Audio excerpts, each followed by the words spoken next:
Добро вечер. Започнува централниот дневник на телевизија Кочани. Во него ќе гледате. Советот на општина Кочани денеска ја одржа 11-та редовна седница. Најмногу интерес предизвика извештајот за работењето на комуналното јавно претпријатие Водовод. Започна акцијата за дератизација на каналската мрежа во градот и во неколку населени места во општината. Започнува законската обврска за носење на зимска опрема во возилата. Дивите депонии и фекалиите потенцијална закана од заразни болести околу касарната во Кочани. Хуманитарен спортски надпревар наставници и ученици за изградба на влез во основното училиште Никола Карев во Кочани. Со информациите од дневникот почнуваме веднаш по рекламите. Останете со нас.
Сончеви колектори, термосол Кочани.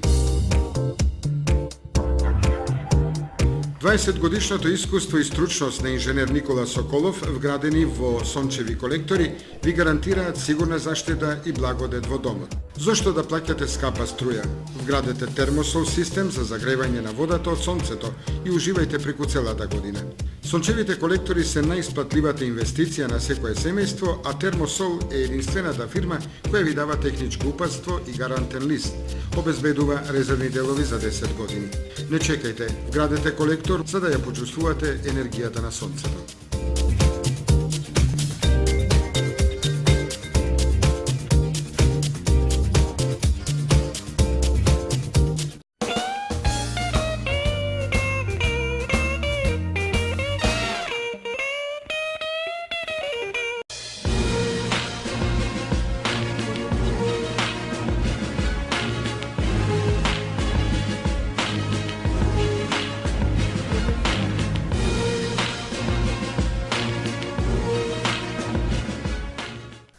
Вкупните загуби од околу 80 милиони или реалните од над 58 милиони денари кои ги бележи комуналното јавно претпријатие Водовод во 9-месечното работење годинава беа главна тема на препокување на советниците од позицијата и опозицијата на денешната 11-та седница на Советот.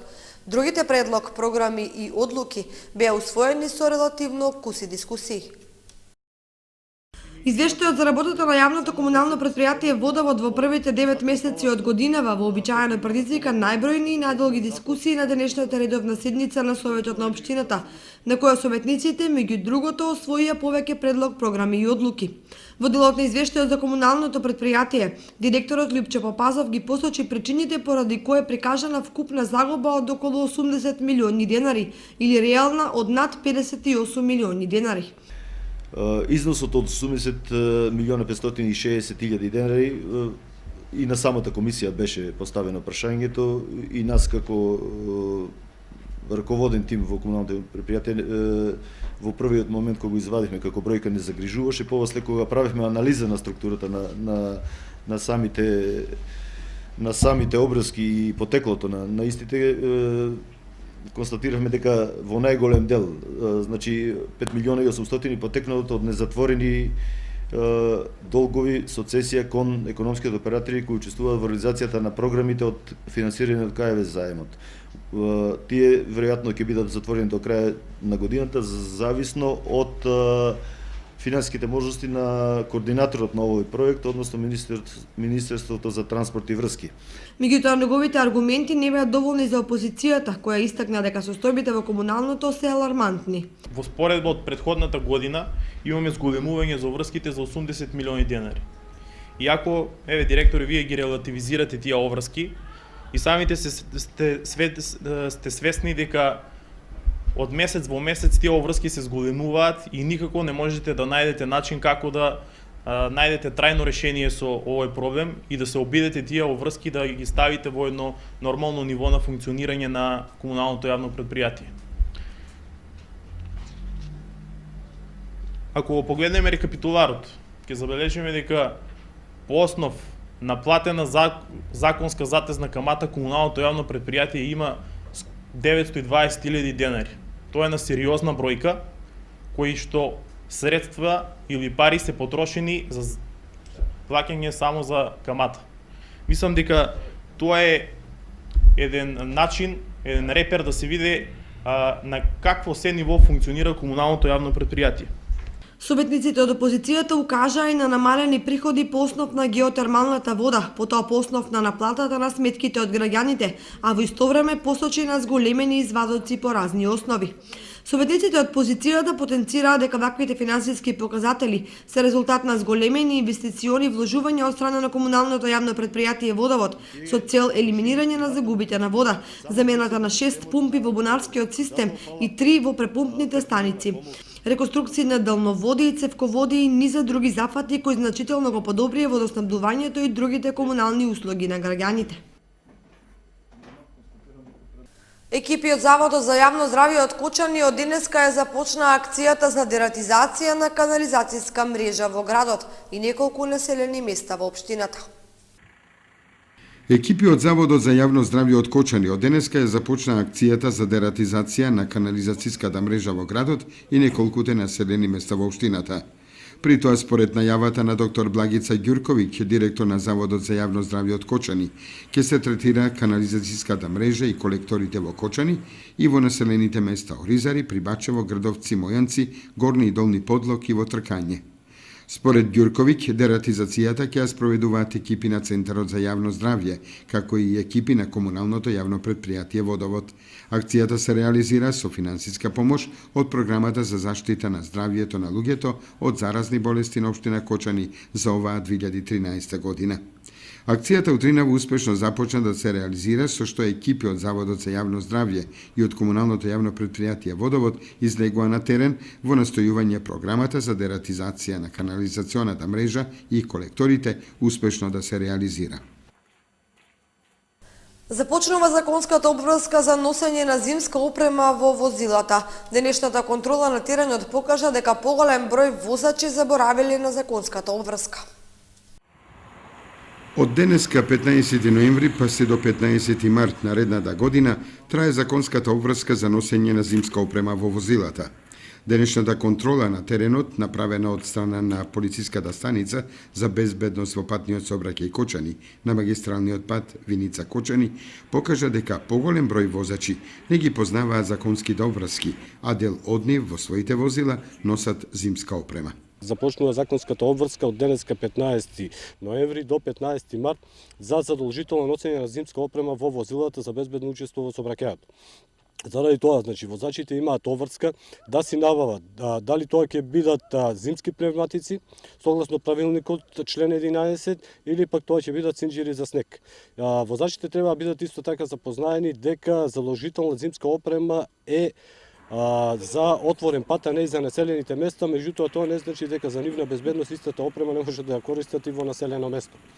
Оваа законска обврска, значи, им дава за право, согласно законот, на униформираните полициски службеници, доколку исто на места е означено со забраканен знак дека е задолжително користење на зимска опрема, да одредени возила кои не ја користат, а тоа го налага безбедноста во сообраќајот, истите да ги исклучат на самото место и да продолжат понатаму дури по прекинување на условите кои што го предвидуваат нивното исклучување. Ова надлежност на униформираните полициски службеници исто така можат да ја спроведат и во случај кога не е предвидено со сообраќајен знак дека е задолжително користење на опрема, меѓутоа зимските услови се такви што самите униформирани полициски службеници можат да проценат дека понатамошното движење на овие возила ќе создаде непречено одвивање на сообраќајот на таа делница од патот. Законот за безбедност на сообраќајот на пратиштата за неносењето на зимската опрема предвидува глоба од 15 евра, со тоа што не се предвидени негативни поени. Што покажа денешната контрола? Денешната контрола покажа дека одредени возачи, значи, или го заборавиле датумот, или па не ја знаат законската обврска дека од денеска започнува носењето на зимската опрема, меѓутоа со нашата контрола денеска истите се потсетија на таа законска обврска и истакнаа дека уште денес или во наредните денови ќе ја набават зимската опрема и ќе ја користат за безбедно одвивање во сообраќајот. Кога можеме да очекуваме превентивни мерки против непочитувачите? Превентивните мерки ќе траат наредните неколку дена, со тоа што доколку овие превентивни мерки не вродат со плод, на отворените патишта за силена контрола ќе има од страна на полициското одделение за безбедност на патниот сообраќај. Особено наша проценка е дека таа контрола треба да се насочи на РНН 309 или регионалниот прат Пева Пониква, каде што навистина цениме дека мора да се користи зимската опрема. Од страна на Македонија пат е поставен сообраќајен знак дека е задолжително користење на зимска опрема и заради тоа и превентивните мерки ќе ги користиме на регионалниот пат РНН 309 Пева Пониква и на магистралниот пат А3 с една единствена цел да ги натераме возачите со овие превентивни мерки да си ја користат опремата.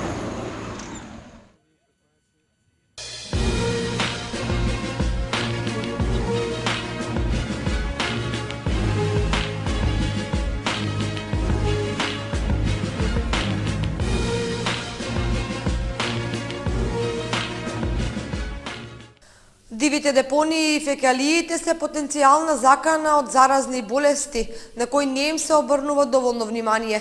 Касарната и понатаму жариште кое го загрозува централното градско подрачје. И во 21. век во кој светот исклучително внимание и посветува на екологијата и заштитата на животната средина, кај нас работите како да се поставени наопаку.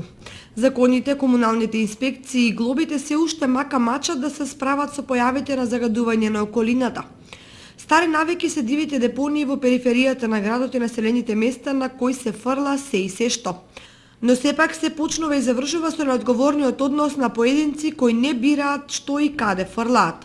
Мала еколошка бомба за кочани кој може да експлодира со епидемија од заразни болести е старата касарна, која се извишува над градот и во кој живеат околу 100 диво вселени станари, од кои повеќето деца.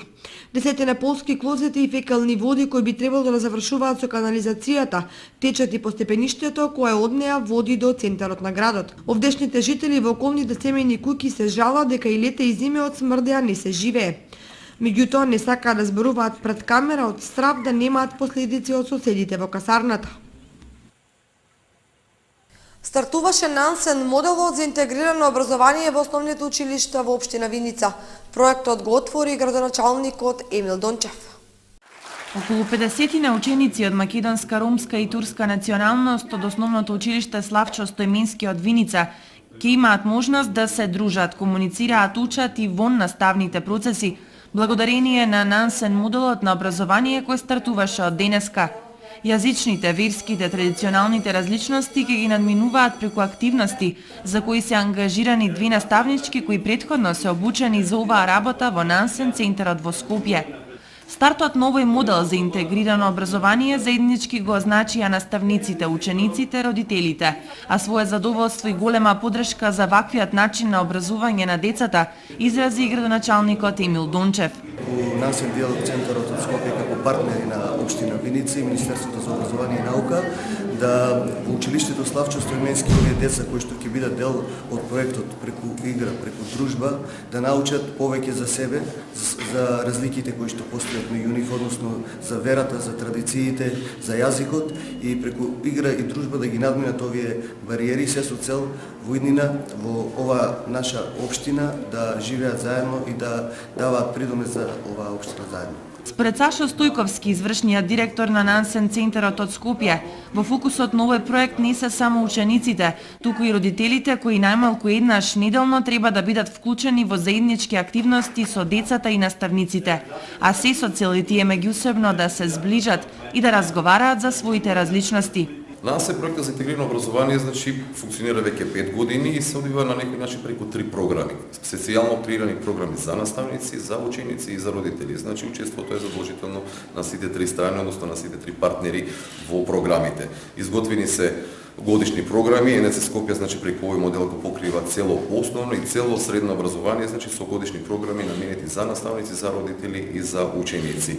Инаку општина Виница е седмата општина во државава која започна со имплементација на Нансен моделот на образование, а целиот проект во Македонија започна во 2008 година. Во Центарот за култура Бели Мугри во Кочани вечерва премиерна изведба на представата Цензор во режија на Ангелчо Илиевски. Улогите ги толкуваат Јанка Левкова и Благојчо Стојанов, студенти на Факултетот за драмски уметности во Скопје. Во Центарот за култура Бели Мугри во Кочани вечерва премиерна изведба на представата Цензор во режија на Ангелчо Илиевски. Улогите во оваа представа ги толкуваат Јанка Левкова и Благојчо Стојанов, студенти на Факултетот за драмски уметности во Скопје. Секој што е различен не значи дека треба да биде елиминиран, особено не оној кој се бори за слобода, слобода на изразувањето, на мислењето, на гласното искажување на емоциите, ослободување од фрустрациите, комплексите, табуата, општествено-социјалните стеги. Ова представа во суштина се бори против цензурата, против кратењето на слободата, против автоцензурата што сакали или не си ја наметнуваме сами, понекогаш што е резултат на страв и несигурност.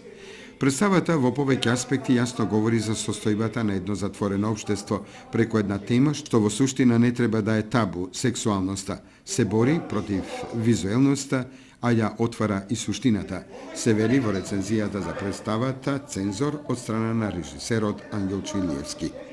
Тон мајстор на представата е Владко Мишов, светло на Тони Ѓоргиев, гардероба Љубица Петрова, инципиент Севдалинка Станкова. Продуцент на представата е Националната установа Центар за култура Бели Мугри од Кочани со финансиска поддршка на Министерството за култура на Република Македонија.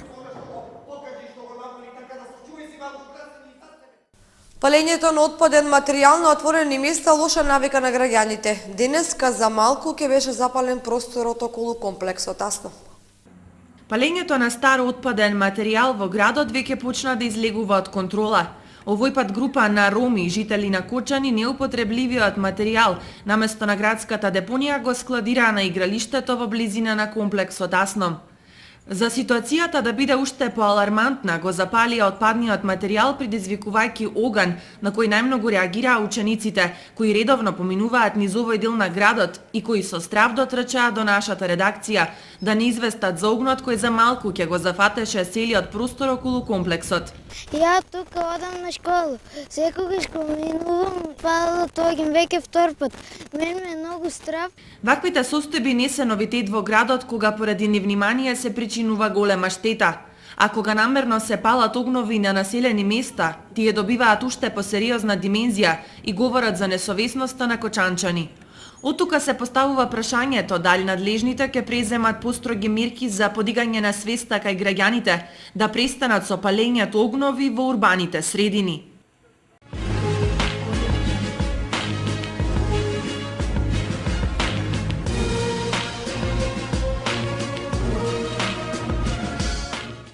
Само представничките на поубавиот полвикендов ќе истрчаат на фудбалските терени да го одиграат последното коло од првата лига за жени. Фудбалерките на ЖФК Кочани викендов играат против ланскиот шампион, а сега последни на табелата Билјанини Извори и очекуваат сигурна и убедлива победа. Кочанчанки посакуваат гостинките да допатуваат со доволен број играчи и да го одиграат до крај. Поучени од лошото искуство на оризарки кои пред 3 кола не го доиграа надпреварот против охриѓанки, бидејќи на игралиштето покрај Масалница истрчаа само 6 езерски девојки. Инаку сосема известно е дека ЖФК Кочани ќе презими како лидер во првата лига. Оризарки по непријатниот пораз од Тиверија и Статов на свој терен му одат на мегдан на солидниот тим на Конзули во Битола, каде ги очекува големо фудбалско искушение. Ова тешко гостување дојде во најлош момент, кога е прекината серијата победи на Младост идни на С, но нели, на мака се познаваат јунаците.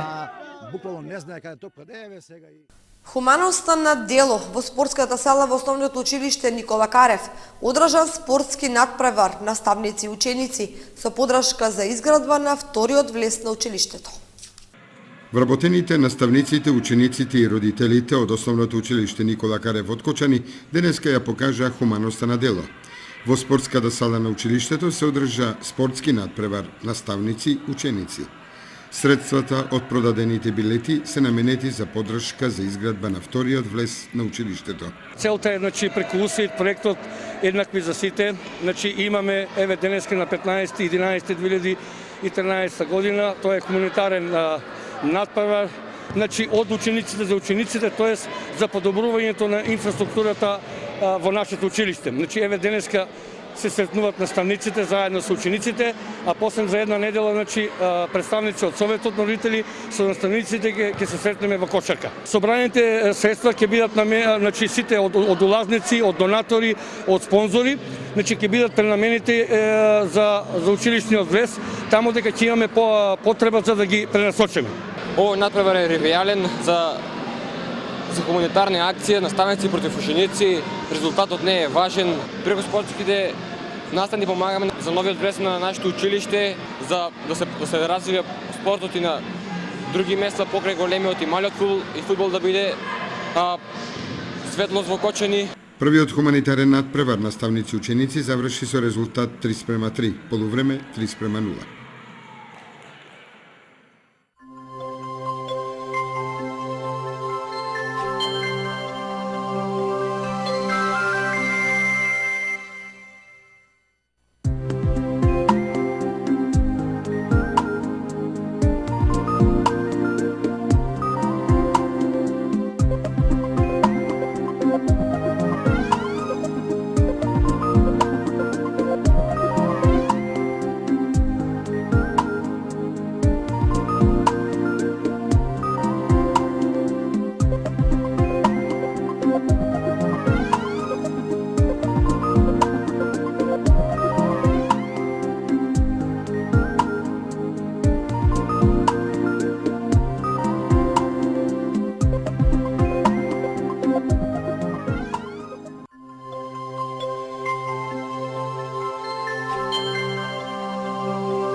Заврши централното издание на Дневникот на телевизија Кочани. Ви благодариме за вниманието со кое не следевте. Имајте пријатна вечер.